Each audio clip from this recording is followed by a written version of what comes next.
Hi, my name's Peter Wardrop. I'm an assistant professor of STEAM education at the University of Wisconsin-Madison. Today we have a session called Supporting Learning in Museum Makerspaces. And my collaborators Bill and Mike and I are going to talk about a conceptual tool that we've used to really put learning in the forefront of how we think about design and facilitation in our museum makerspaces. Makerspaces and museums have been around for a little more than a decade. They are spaces that allow visitors to build and take apart with new and old technologies, digital and analog equipment, across disciplines. I don't know, it's stuff. And oftentimes when museums are designing or expanding their space, questions about equipment and materials come to the forefront. And we would argue, based on our experience, that questions about learning and the goals of learning that you have should be at the forefront of how you think about the space. And the tools and materials will be in service of those learning goals. Just to give a little bit of a context to back up, about 5 or 6 years ago, my colleague Lisa Brahms and I had the benefit of traveling around the country to visit over 70 makerspaces in museums and libraries. It was part of a project whose goal was to develop a framework to guide museum professionals in designing and refining their makerspaces. We identified 3 components as part of this framework: that the purpose was key to a productive makerspace. While those purposes varied across makerspaces, thinking about why you had a makerspace in the first place was a key question to ask. The people that were huge assets to the space as far as designing and facilitating the visitor experience. And then the pieces and parts, the tools and materials that leverage the assets of the people and address the purpose of the makerspace. So as we visited these sites and as we talked to the museum professionals in these spaces, we decided to design a tool to help museum professionals design their own makerspaces or make revisions to their current one. And one of these tools that we created was called the Vision Statement Tool. The Vision Statement Tool is intended to ultimately succinctly distill the vision of your organization, of your makerspace team, to guide the design and facilitation of learning in that space. The Vision Statement Tool essentially asks a series of questions for you and your museum team, and by addressing these questions and negotiating these questions, the vision gets distilled into what we'd call an elevator pitch, a 1 to 3 minute summary of what the vision of your makerspace is about. The prompts that the tool asks are questions like, what do you believe about learning and engagement? Where does that belief come from? What you aim to do to address that belief, and who your target audience is. Ultimately, by engaging in these questions, you consider what success will look like in your space, as well as what assets you're bringing to the space. Through this session, Mike and Bill will talk about their own experience and how they've used and adapted the Vision Statement Tool as a way of developing both the vision and goals of their makerspace at Betty Brinn Children's Museum, as well as how they might have adapted it for other exhibits and other functions of their staff.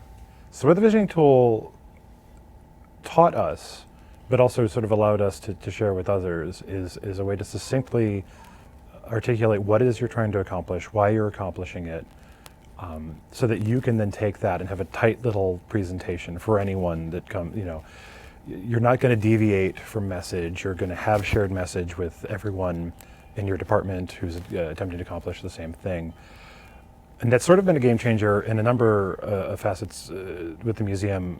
We used it initially to flesh out the makerspace, and then we saw that it had a lot of applications when we were in professional development, and especially when other schools were trying to develop their makerspace. Because a lot of times, and to some extent like ours, the want for a makerspace was originally built around all these cool things that you can have and like these really great photo ops. And what it really allowed us to do is zero in on why we're doing it, why you want this stuff, why is a 3D printer important, why do these skills, why do these kids need these skills. Lately, I've been using a very similar version of the visioning tool, but sort of filtered through the lens of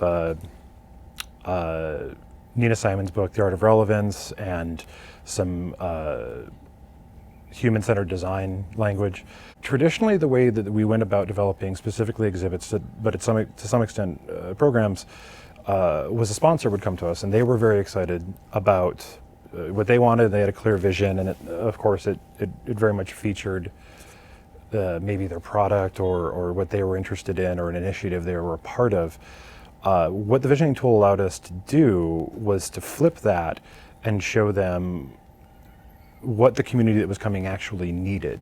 What the tool has allowed us to do is to rethink the way that we design everything in the museum, be that programs or exhibits.